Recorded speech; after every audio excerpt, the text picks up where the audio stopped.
इनके 4 पाद बनाए हैं। योग दर्शन के 4 पाद बनाए हैं। पहला पाद है समाधि पाद, 51 सूत्रों का है वो। दूसरा पाद है साधन पाद, वो 55 सूत्रों का है।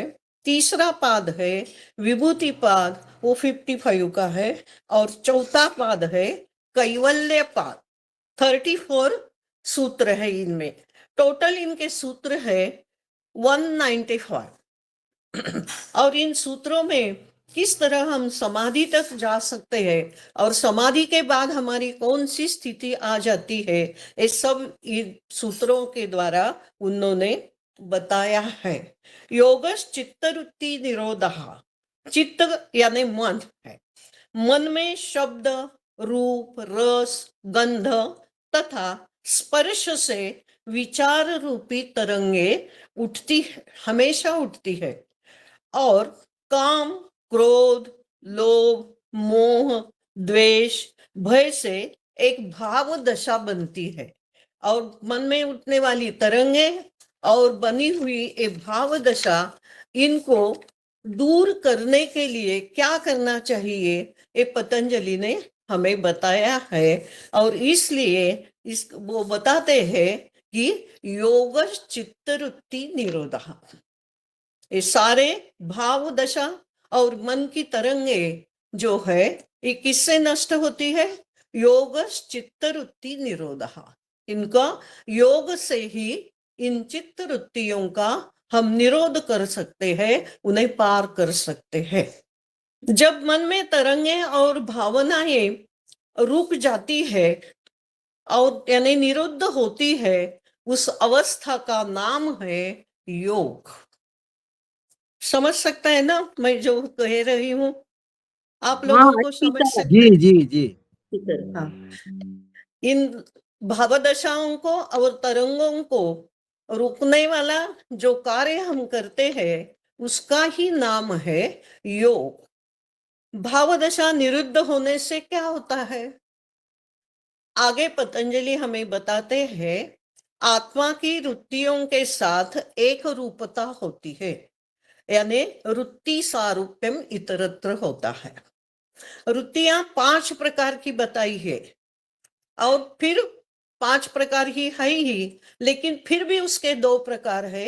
एक है क्लिष्ट और दूसरी है अक्लिष्ट। प्रमाण, विपर्यय, विकल्प, निद्रा और स्मृति, ये 5 वृत्तियां हैं। आगे हर एक वृत्ति का विवरण पतंजलि मुनि ने किया है। योगी के 5 वृत्तियों पर विजय पाना है और उसके लिए प्रयत्न क्या करना चाहिए? प्रयत्न पूर्वक अभ्यास करना चाहिए। दीर्घ काल तक यत्न पूर्वक अभ्यास से योगी की दृढ़ भूमि बन जाती है। और यह दृढ़ भूमि प्राप्त होने पर उसे वैसी ही स्थिति रखने के लिए क्या करना चाहिए? उसे वैराग्य भाव जब निर्माण होता है, वही भाव वैसा ही रखने के लिए सतत निरंतर अभ्यास करना चाहिए। यह अभ्यास कौन सा है? योग का अभ्यास करना चाहिए और उससे वह योग उस अपनी स्थिति दृढ़ रख सकता है। योगी ध्यानावस्था में जब होता है तब उसे होने वाले क्लेश भी पतंजलि मुनि ने बताए हैं और उनको कैसे दूर किया जा सकता है ये भी सूत्रों के द्वारा उन्होंने हमें बताया है।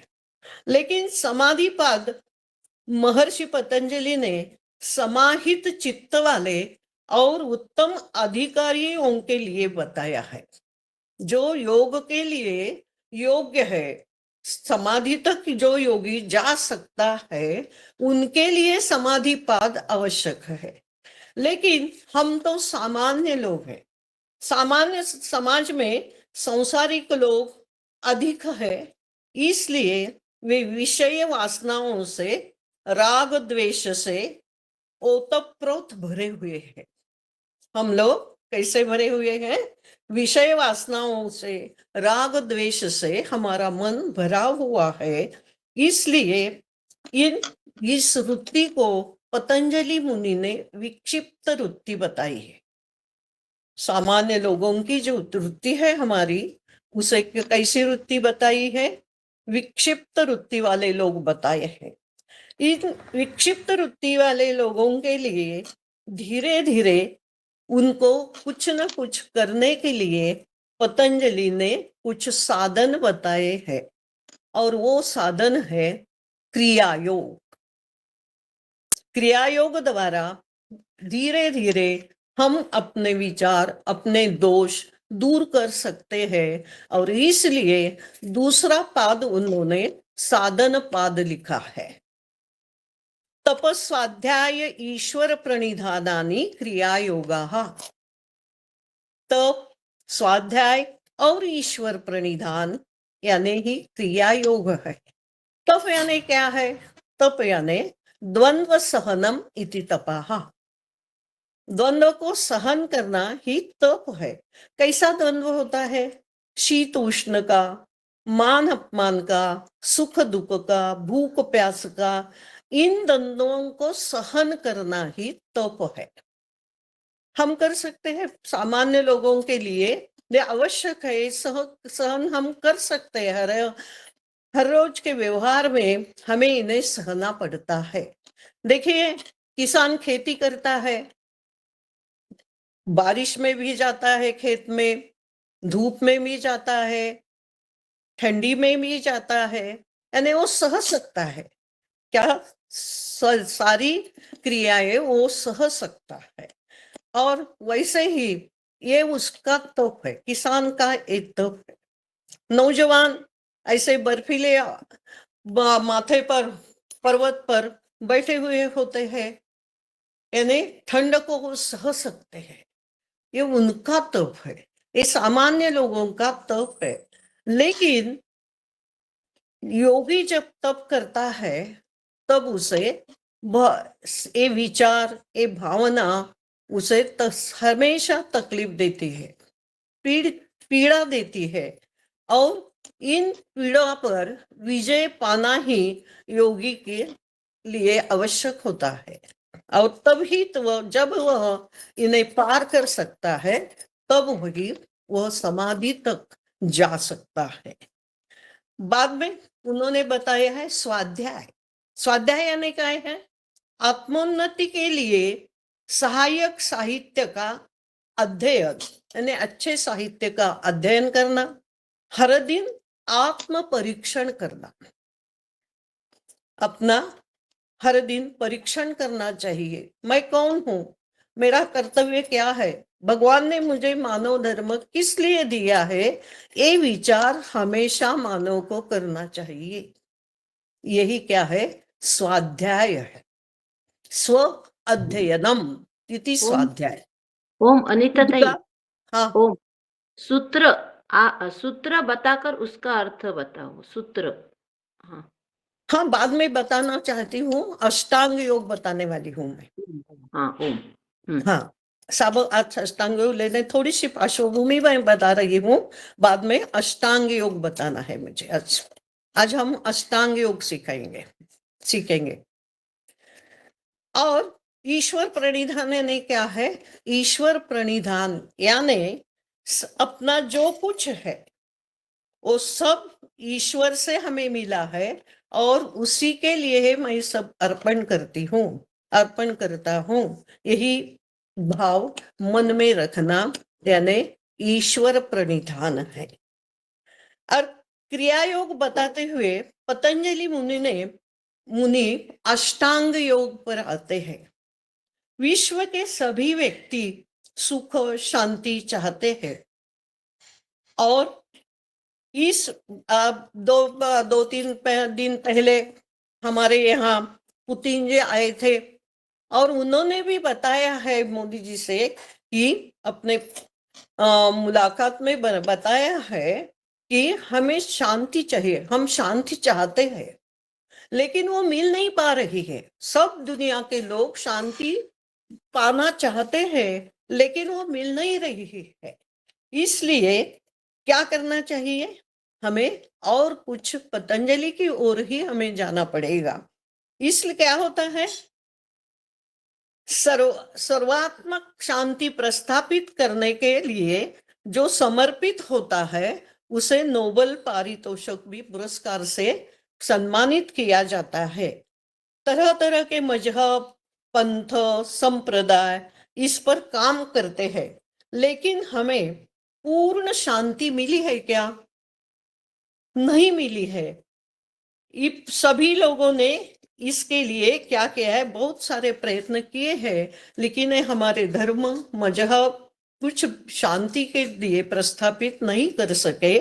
इसलिए पतंजलि प्रतिपादित अष्टांग योग ही उसका एक मार्ग है।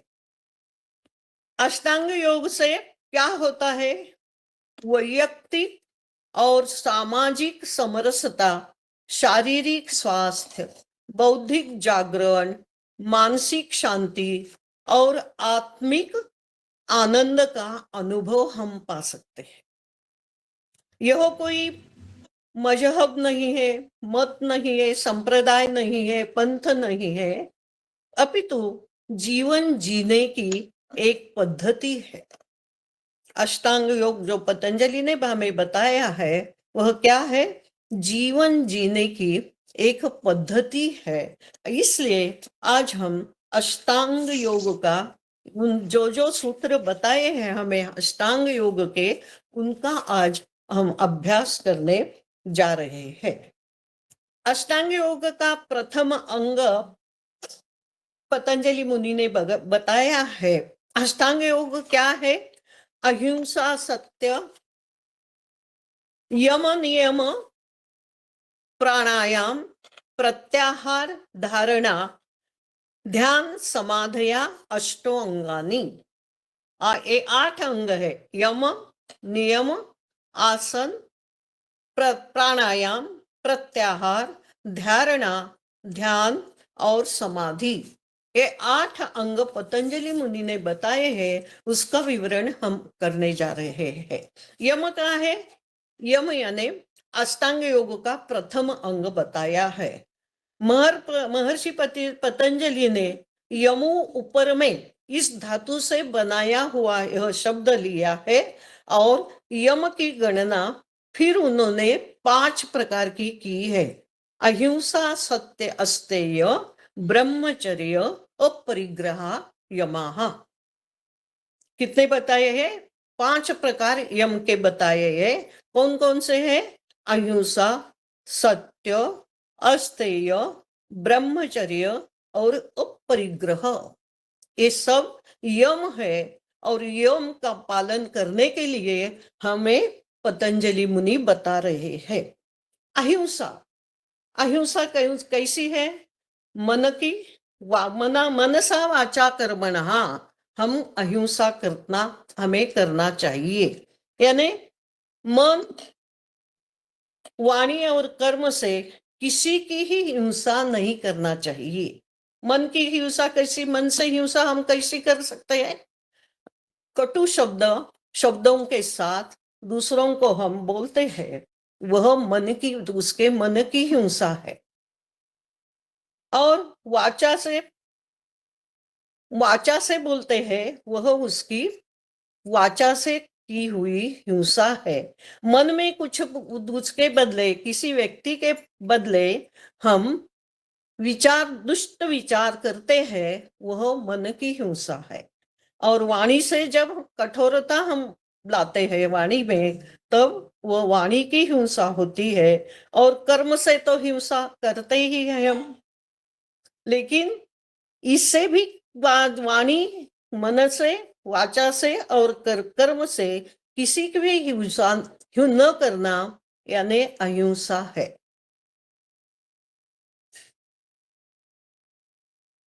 और फिर हत्या तो करते ही है हम। वाणी कर्म से क्या करते हैं? प्राणियों की हत्या करते हैं, मानव के, सभी की हत्या करते हैं, लेकिन वह नहीं करना है, यही पतंजलि ने। लेकिन यह तो नहीं करना ही है, लेकिन मन से भी किसी का अहित चिंतना नहीं है, और वाचा से भी किसी को कटु शब्द बोलना नहीं है। यही अहिंसा है। और इसका फल क्या है? अहिंसा का फल क्या है? साधक में अहिंसा की प्रतिष्ठापना होने पर जो प्राणी योगी के संग में आता है उनका वैर भाव छूट जाता है। क्या होता है अहिंसा से? योगी के या जो साधक अहिंसा के प्रतिष्ठापना होती है उस जो साधक में, उसके सामने उसके संग में जो प्राणी आता है उसका भी वैरभाव नष्ट होता है।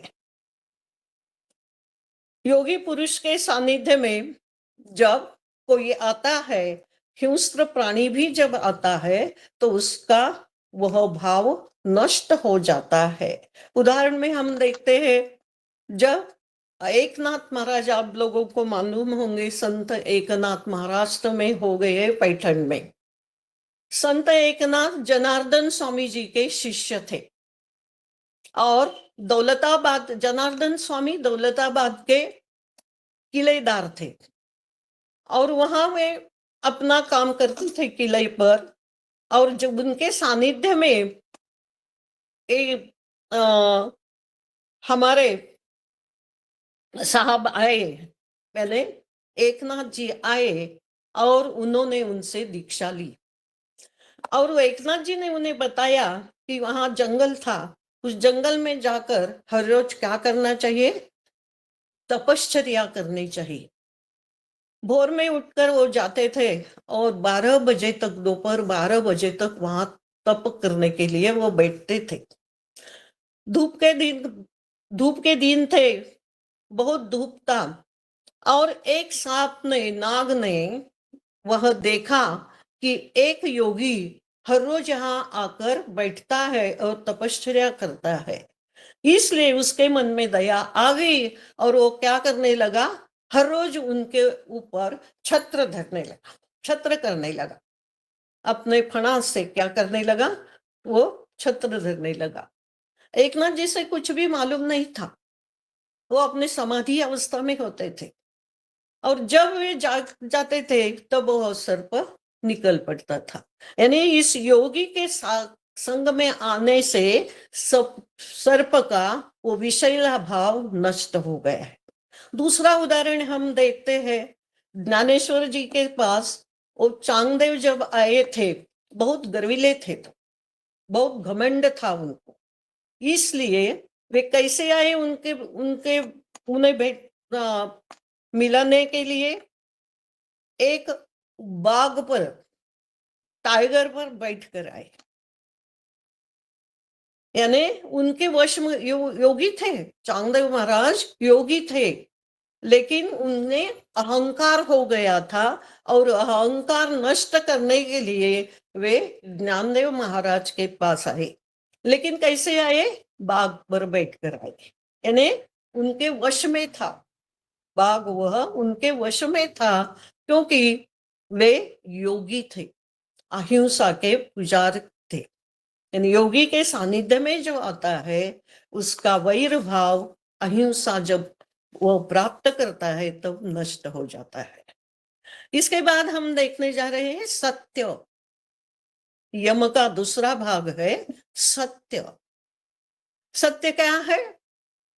जैसा आंखों से देखा है, कानों से सुना है, वैसा ही शुद्ध भाव मन में होना चाहिए। लेकिन देखा है ये, हम बोल रहे हैं दूसरा, मन में अविचार हमारे दूसरा है, यह सत्य नहीं है। और उसी प्रकार कार्य होना चाहिए। जैसा देखा है, कानों से सुना है, वैसा ही भाव मन में लाना है और उसी प्रकार कार्य करना है, यही सत्य है। अपनी वाणी पर सत्य निर्भर है। सत्य क्या है? वाणी पर निर्भर है। बोलने से पहले इसलिए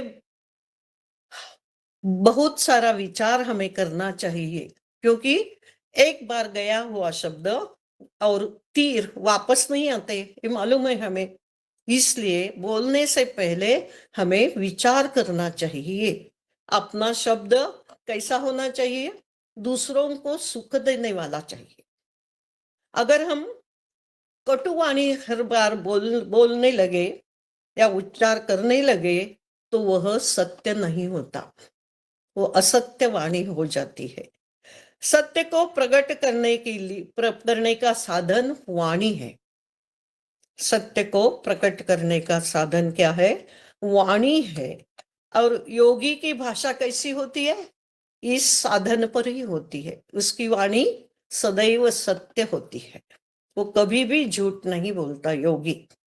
और इसको इसलिए तुकोबा जी क्या कहते हैं? बोले तैसा चाले त्याची वंदावी पाऊले। मराठी में है वो अभंग उनका। बोले तैसा चाले, जैसा बोलता है वैसा ही उसे कार्य करना चाहिए। और ऐसे व्यक्ति के पास हमें पैर छूना चाहिए, ऐसी व्यक्ति के हमें पैर छूना चाहिए।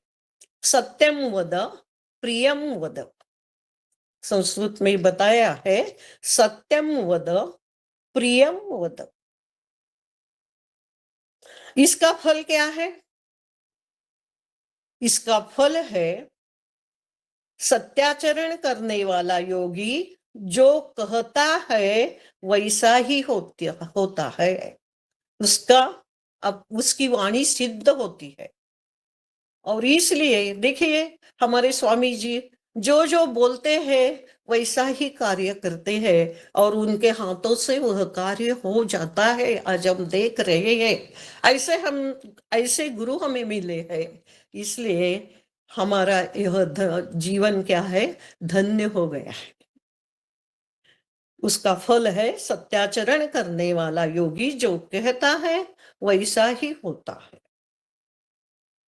दो यम हमने देखे, अहिंसा सत्य। तीसरा यम है अस्तेय। स्तेय यानी चोरी, अस्तेय यानी चोरी न करना। पतंजलि मुनि ने बहुत सूक्ष्मता से इसका विचार किया है। मैं तो कहती हूँ हर बार कि पतंजलि मुनि मानस शास्त्रज्ञ थे, बहुत बड़े मानस शास्त्रज्ञ थे। अपने मन का विचार उन्होंने अपने साहित्य में बहुत सारा किया है। हर एक मानस शास्त्रज्ञ को उनका अभ्यास करना चाहिए। इतना सूक्ष्म विचार अपने मन का पतंजलि मुनि ने किया है। वे कहते हैं कि स्तेय यानी किसी को बिना पूछे बिना किसी के वस्तु को हाथ लगाना ही चोरी है। हम जाते हैं किसी के घर में और ऐसी कुछ वस्तु होती है कि हमारा मन उस पर जाता है और हमें उठाते हैं और अपने सहेली से पूछते हैं कहाँ से लाया, कितने से लाया, बहुत सुंदर है, ऐसे हम करते हैं। लेकिन पतंजलि मुनि कहते हैं अगर बिना पूछे उस वस्तु को तुमने हाथ लगाया तो भी वह चोरी ही है। दूसरों को वस्तु पर मन जाना ही चोरी ही है, स्तेय ही है। इतनी सूक्ष्मता से विचार पतंजलि मुनि ने किया है। और पता इसका फल क्या है? इसका फल है दुनिया के नियमानुसार क्या होता है, जो माया धन हमने जमा कर दी है वो फिर हम उतने में समाधानी हम नहीं है, और चाहिए। हमारी आस एक होती है, आशा बढ़ती जाती है और उसके पीछे पीछे हम भागते हैं। जब जब हम धन के पीछे पीछे दौड़ते हैं तो वह दूर दूर भागती है। लेकिन योगी ऐसा नहीं करता, वो कभी उसका विचार ही नहीं करता है। इसलिए भगवान उन्हें क्या करता है? छप्पड़ फाड़ के देता है। और उसका विनियोग योगी कैसा करता है? समाज के लिए करता है, समाज हित के लिए करता है। देखते हैं स्वामी जी के पास कितनी सारी संपत्ति हम देखते हैं। लोग कहते हैं स्वामी जी को क्या कम है, क्यों आप लोग चंदा जमा कर रहे हैं, ऐसे बोलते हैं हमें। लेकिन जो स्वामी जी को मिलता है वो सब वह समाज के लिए खर्च करते हैं। यही सत्य का फल है। इसके बाद है ब्रह्मचर्य। चौथा यम है ब्रह्मचर्य। काम वासना को उत्तेजित करने वाला आहार, दृश्य, श्राव्य साधन, श्रृंगार आदि विषयों का परित्याग कर सतत वीर्य की रक्षा करते हुए ऊर्ध्व रेता होना ब्रह्मचर्य है। फिर से देखिए, काम वासना को उत्तेजित करने वाला आहार, दृश्य श्राव्य साधन, श्रृंगार आदि विषयों का परित्याग कर सतत वीर्य की रक्षा करते हुए ऊर्ध्व रेता होना यानी ब्रह्मचर्य कहलाता है। ब्रह्मचारी को क्या होना चाहिए? जितेंद्रिय होना चाहिए। सभी इंद्रियों पर उसका हक होना चाहिए। वो जैसा चाहता है वैसा ही इंद्रिय उसका काम करता है। ब्रह्मचारी का ब्रह्मचारी क्या है? यह एक स्वाभाविक, हर एक मनुष्य की स्वाभाविक अवस्था है, लेकिन वो स्वाभाविक अवस्था आज हम भूल रहे हैं। कैसा है स्वाभाविक अवस्था? जिस तरह पानी का पतला होना स्वाभाविक अवस्था है। उस पर कोई क्या होता है, ठंड से वह जम जाता है और अग्नि से वह पिघल जाता है। वैसी ही हमारी अवस्था हो रही है। लेकिन स्वाभाविक अवस्था हर एक आदमी की क्या है? ब्रह्मचर्य ही अवस्था है। लेकिन उस पर हम क्या कर रहे हैं? पानी जैसे प्रयोग हो रहे हैं हमारे ऊपर, इसलिए ब्रह्मचर्य हम आज ब्रह्मचर्य रख नहीं सकते हैं। इससे क्या होता है? ब्रह्मचर्य पालन करने से ओज, तेज, कांति, वीरता और बल बढ़ जाता है। ओज, तेज, ओजस्वी होता है ब्रह्मचारी आदमी। उसके पास बहुत वीरता होती है, बल होता है, उसके पास बहुत सारा बल होता है, बलिष्ठ होता है और उसकी कांति बढ़ जाती है। आंखों, उसके मुंह पर कांति होती है। यही उसका ब्रह्मचर्य का फल है। इसके बाद पांचवा यम है अपरिग्रह। परिग्रह यानी क्या है? संग्रह। इसके विपरीत है अपरिग्रह यानी संग्रह न करना। जीवन जीने के लिए हमें थोड़ा धन जमाना चाहिए, उसके बिना हम जी नहीं सकते। लेकिन उसमें ही जो भगवान ने दिया है उसमें ही संतुष्ट रहकर अपना जीवन जीना, यही अपरिग्रह है। बहुत सारी लालसा नहीं रखनी चाहिए, ऐसे पतंजलि कहते हैं। इसलिए उन्होंने क्या किया है? अपरिग्रह होने से, अपरिग्रह वृत्ति होने से हमारा अहंकार नष्ट होता है। अपरिग्रह से क्या होता है? अहंकार नष्ट होता है। जैसे नारियल में पानी होता है। नारियल क्या होता है? एक फल है, लेकिन हम भगवान को उसे चढ़ाते हैं। क्यों चढ़ाते हैं? कि जो उसका पानी, हम नारियल को जब काटते हैं, जो उसमें पानी होता है वह क्या है? हमारे अहंकार का रूप होता है। और वह अहंकार हम क्या करते हैं?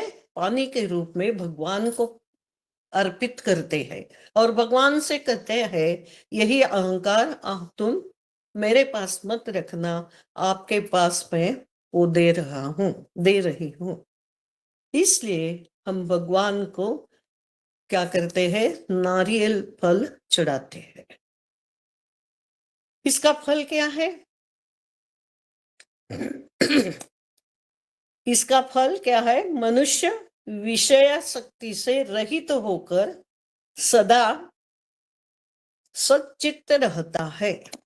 वो विषय शक्ति से दूर हो जाता है अपरिग्रह वृत्ति से। यह 5 नियम है जो सामान्य आदमी भी इसे पाल सकता है। कौन कौन से है? अहिंसा, सत्य, अस्तेय, ब्रह्मचर्य, अपरिग्रह या असंग्रह भी उसे कहते हैं। इसके बाद पतंजलि ने क्रिया योग में नियम बताए हैं। योगी को नियम पालने होते हैं और नियम भी 5 है। कौन कौन से हैं?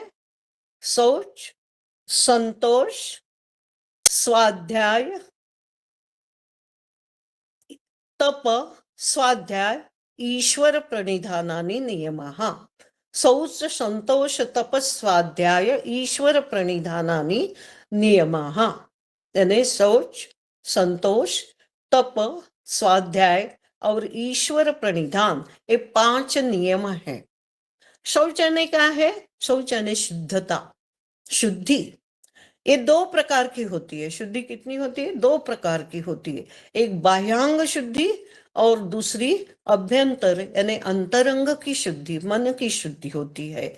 महर्षि मनु कहते हैं, अद्भिगात्राणि शुद्धन्ति, मना सत्तेन शुद्धति, विद्या तपोभ्याम, भूतात्मा बुद्धिर्ज्ञानेन शुद्धति।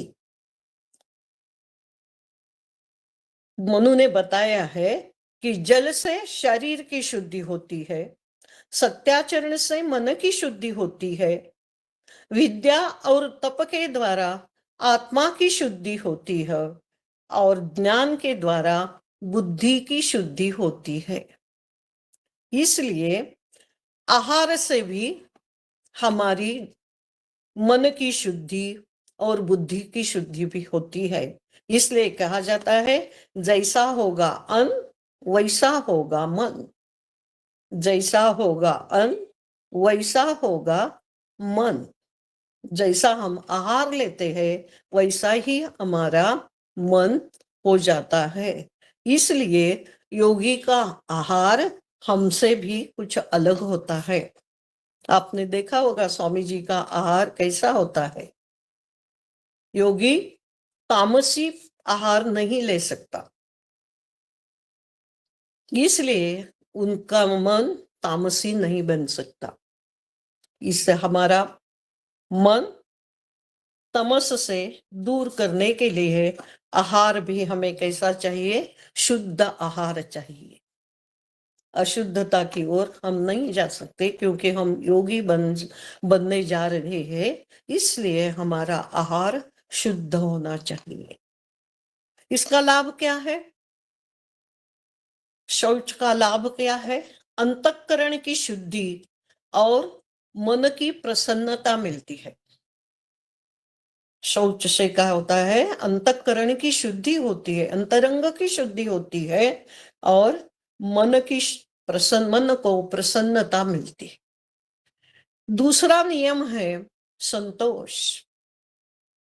ये तो हम पाल सकते हैं, आत्मसात कर सकते हैं। पहला नियम शौच है वो। दूसरा नियम है संतोष। संतोष क्या है? संतोष यानी समाधान।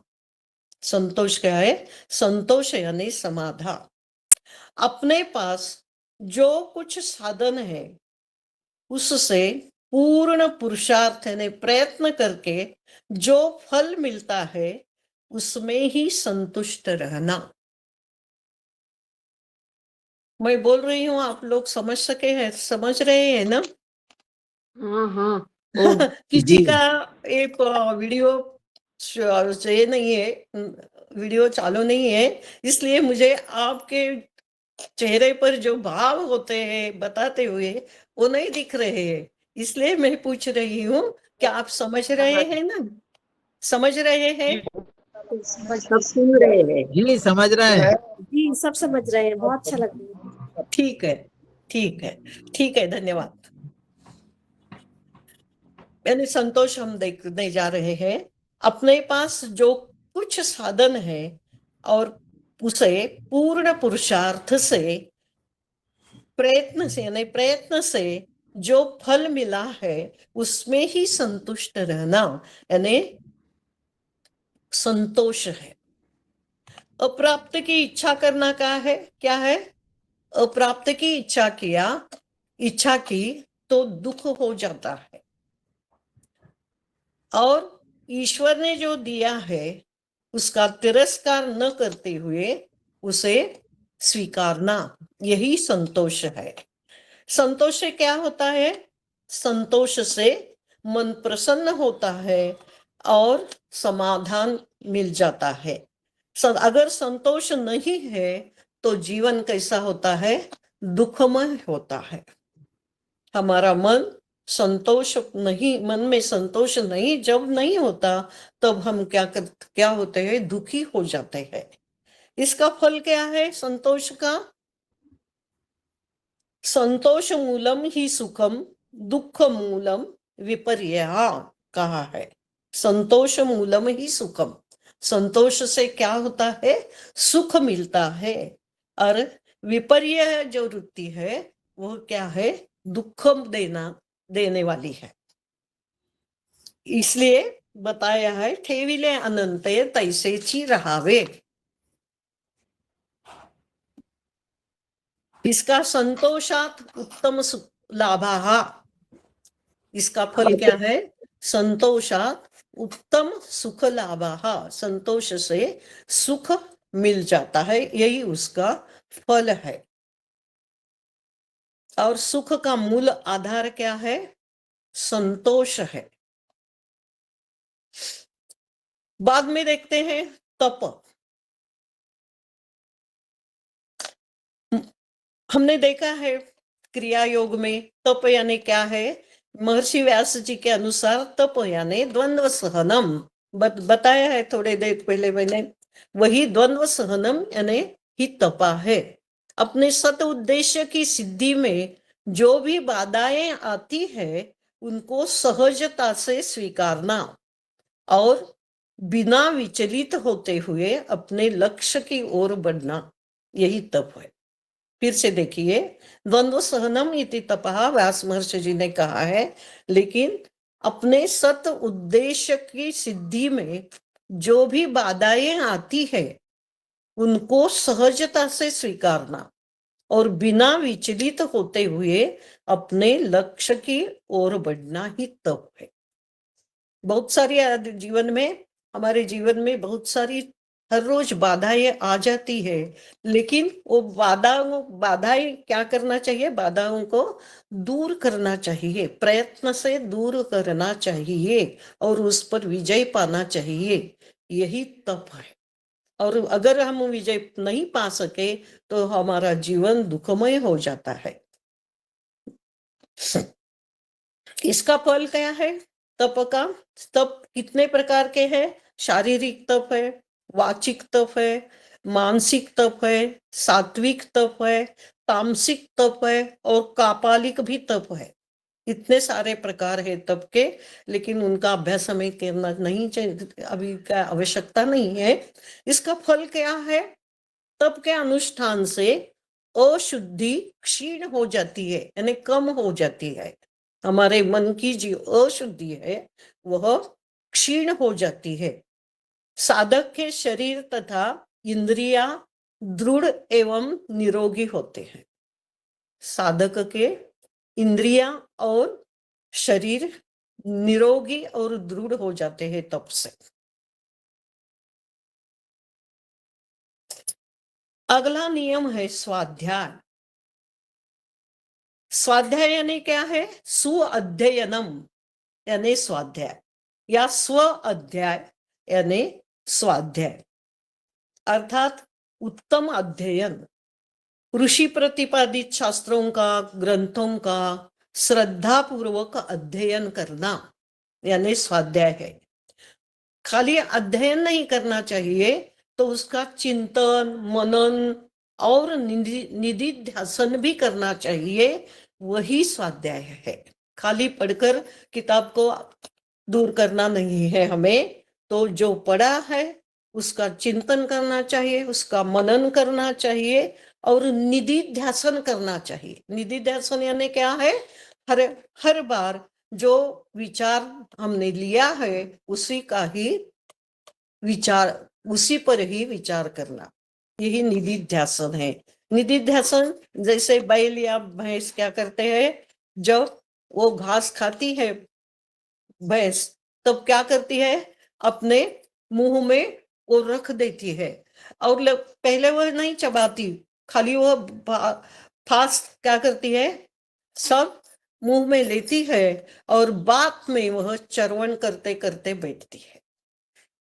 उसी तरह उस विचारों का हमें निधिध्यासन करना चाहिए। पशुओं की तरह वो जब जब हर बार चबाते रहता है वह घास, उसी तरह विचारों का हमें मनन करना चाहिए, निधिध्यासन करना चाहिए। यही क्रियायोग बताया है, पतंजलि मुनि ने यही क्रियायोग कहा है। इसका फल क्या है? स्वाध्याय करने वाले योगी को क्या होता है? विद्वान, देव, मंत्र दृष्टा, ऋषि, सिद्ध पुरुष दिखाई देते हैं, कभी कभी दिखाई देते हैं। परोक्ष या अपरोक्ष रूप से उसे मार्गदर्शन करते हैं। ये सारे लोग क्या करते हैं? परोक्ष में आकर या अपरोक्ष से उसे मार्गदर्शन करते हैं, और जब साधना उसकी उच्च स्तर पर जाती है तब साधक को गुरु मिल जाता है, साधक को गुरु मिल जाता है। हम लोगों को तो इतने बड़े गुरु मिल गए हैं, बिना सायास हमें मिले हैं वो, लेकिन यह सारा सायास हमारे पिछले जन्म का होगा, इसलिए हमें इतने महान गुरु इस जीवन में मिले हैं। यही उसका फल है। इसके बाद कौन सा पेड़ आता है? पांचवा क्या है? ईश्वर प्रणिधान। पांचवा नियम है ईश्वर प्रणिधान। अपने सर्व कार्य ईश्वर को समर्पित करना, यानी ईश्वर प्रणिधान है। योगी यहाँ क्या होता है? योगी अपना सारा अहंकार छोड़कर शुभ कार्य की ओर बढ़ जाता है, और सब भगवान को ही समर्पित, अपने साथ ही भगवान को समर्पित कर देता है। ईश्वर पर उसकी नितांत श्रद्धा होती है।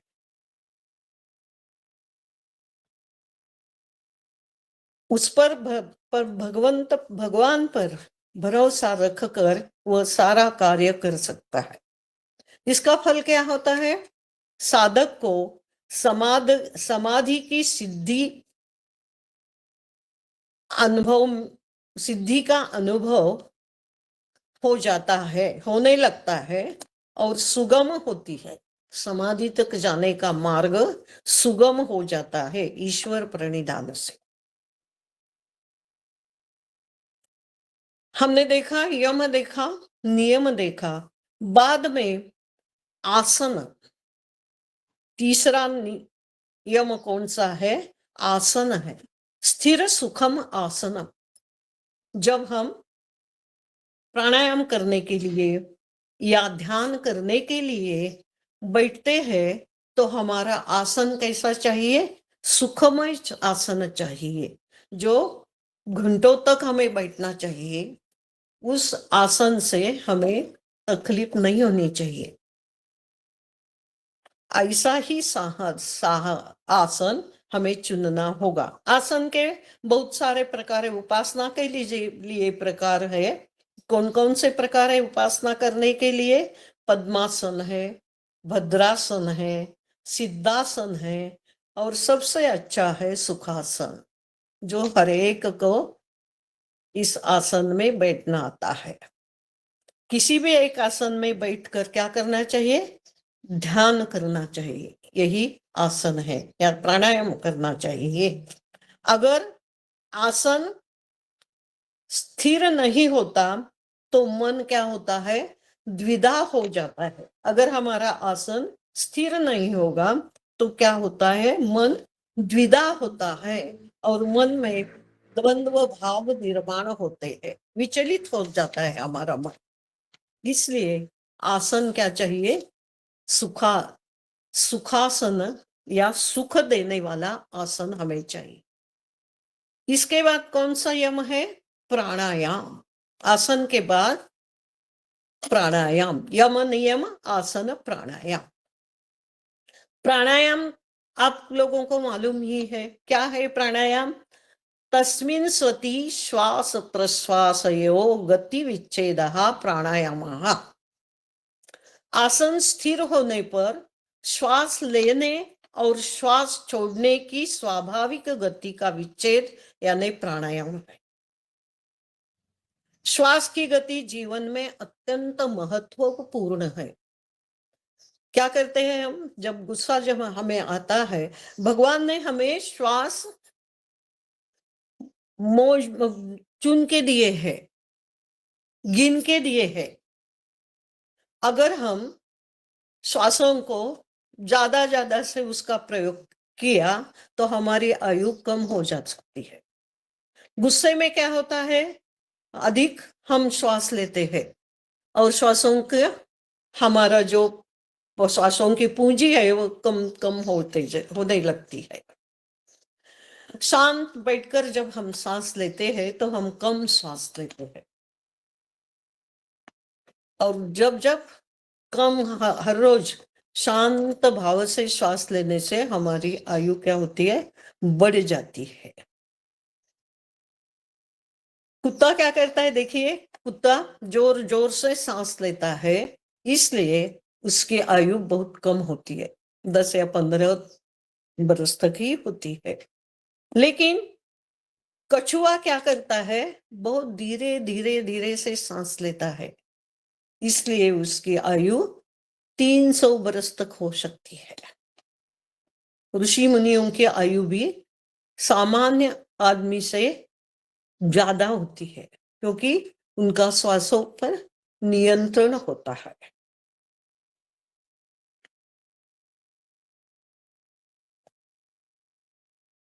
यही प्राण की स्थिति है। और प्राण की इसका फल क्या मिलता है हमें? प्राण की गति कम करना, यानी आयाम है। प्राण की गति कम करना, यह वही आयाम है। और बाह्य वृत्ति, अभ्यंतर वृत्ति, ये मालूम है, आप सब लोग योगी है, हर रोज अभ्यास करते हैं इसका। बाद में आता है प्रत्याहार। प्रत्याहार क्या है? विषयों से विमुख होकर मन तथा इंद्रियों पर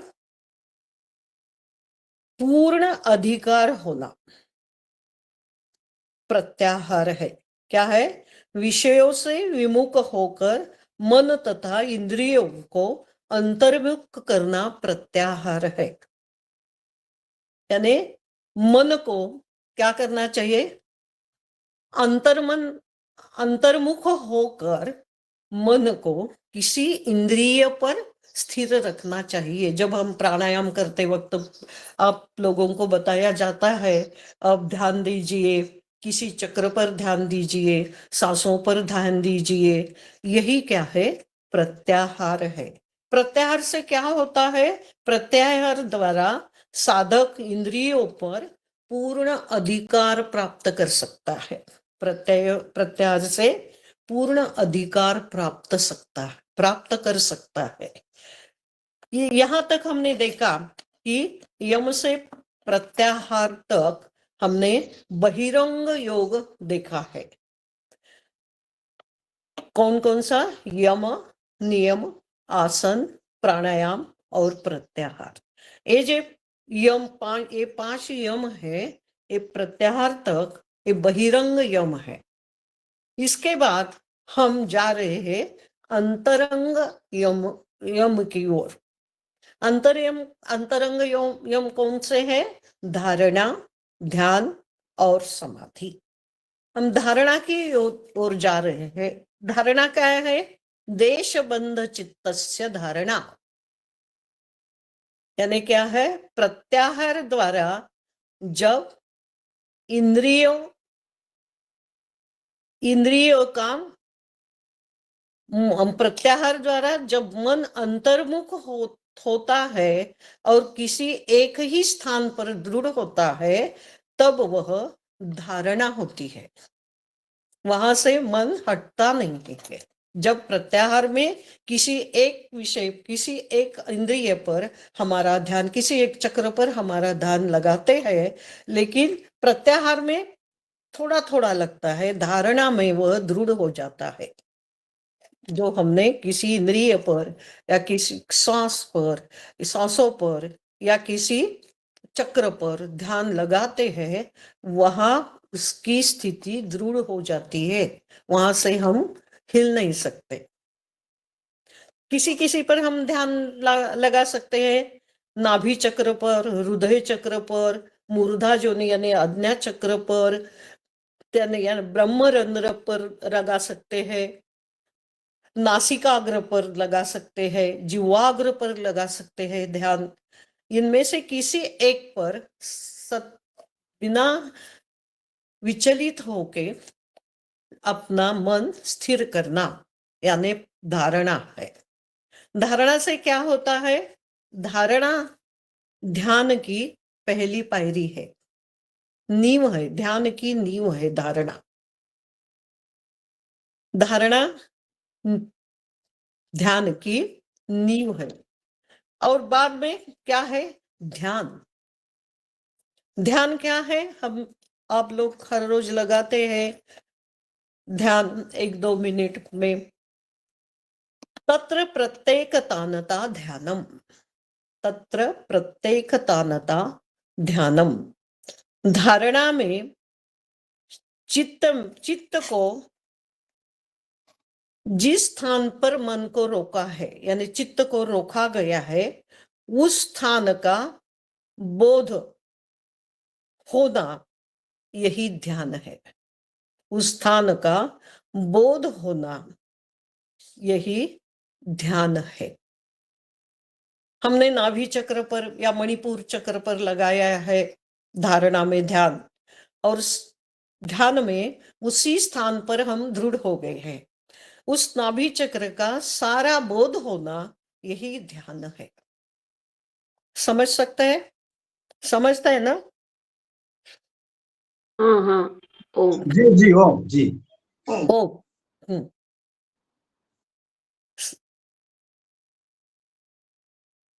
और धारणा में और क्या होता है? धारणा करने के पहले हमें क्या करना चाहिए? प्राणायाम करना चाहिए। प्राणायाम कौन सा करना चाहिए? कपालभाति और अनुलोम विलोम करना चाहिए।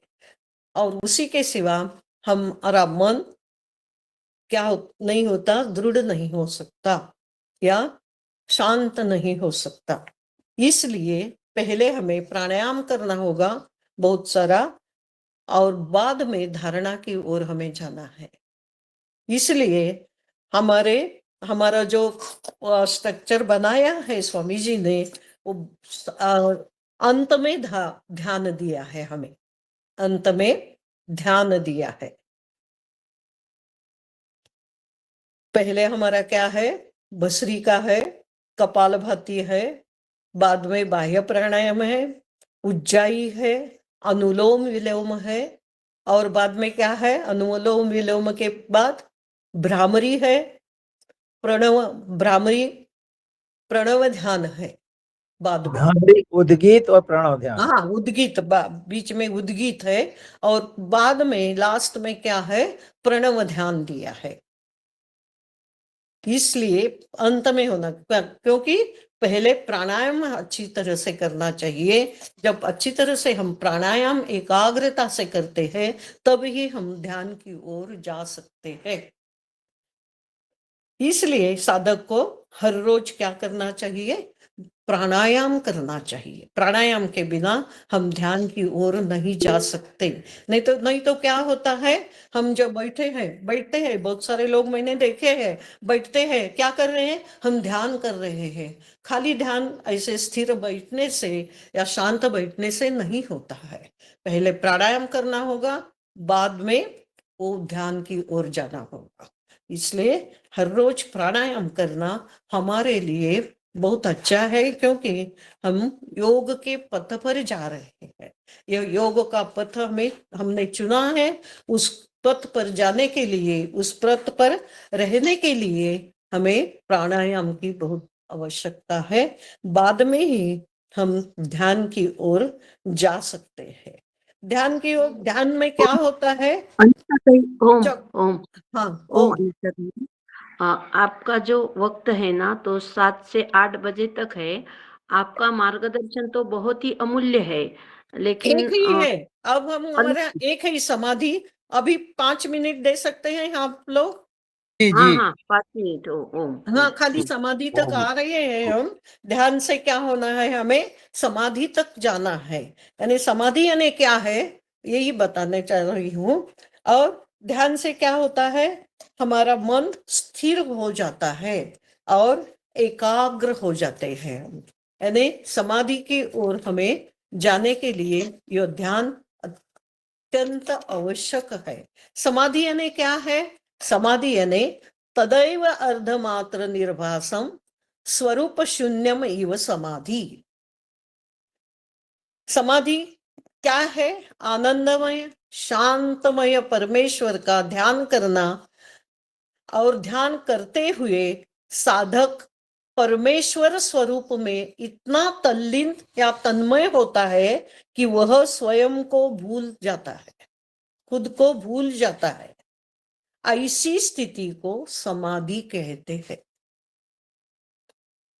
जब आदमी आनंदमय शांतमय परमेश्वर का ध्यान करता है, और इस ध्यान करते हुए साधक अब खुद को परमेश्वर में इतना तल्लीन किया करता है कि खुद को वह भूल जाता है। और इस स्थिति को ही समाधि कहते हैं। वह खुद को भूल जाता है। मन को विक्षोभों से हटाकर यथार्थता से धारण किया जाता है, यानी एकाग्र किया जाता है, वह समाधि है। जैसे उदाहरण देती हूँ तो आपको, लोहे को अग्नि में डाला तो क्या होता है? वह लोहा क्या होता है? लोहे को अग्नि में डाला, वो अग्नि स्वरूप हो जाता है, वह भी दग्ध हो जाता है, उसका भी रंग अग्नि जैसा हो जाता है। यानी लोहे का स्वरूप नहीं रहता, वह अग्नि स्वरूप हो जाता है। ऐसी ही स्थिति साधक की समाधि में होती है। वह परमेश्वर स्वरूप हो जाता है। वह परमेश्वर के पास, यानी परमेश्वर के पास इतना जाता है कि वह परमेश्वर स्वरूप हो जाता है। यहाँ द्वैत भाव नष्ट होता है। क्या होता है समाधि में?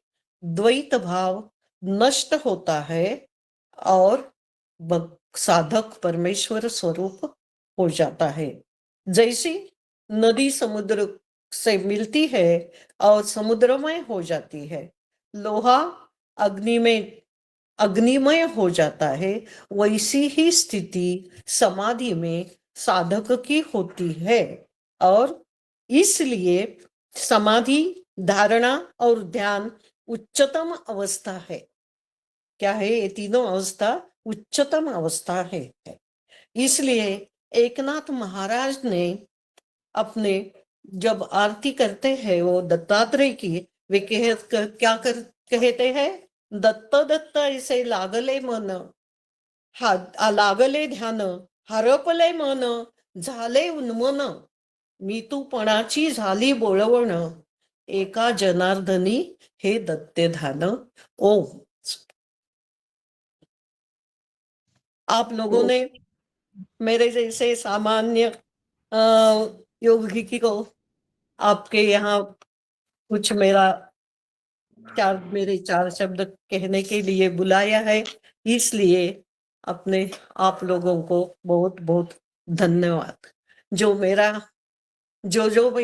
आपको अच्छा लगा है, वो मेरे गुरु का है, और जो जो अच्छा नहीं लगा है वो मेरा है, ऐसा मान लीजिए। ओम सभी। जी ओम। ओम। बहुत ही सुंदर आपकी विवेचना रही है।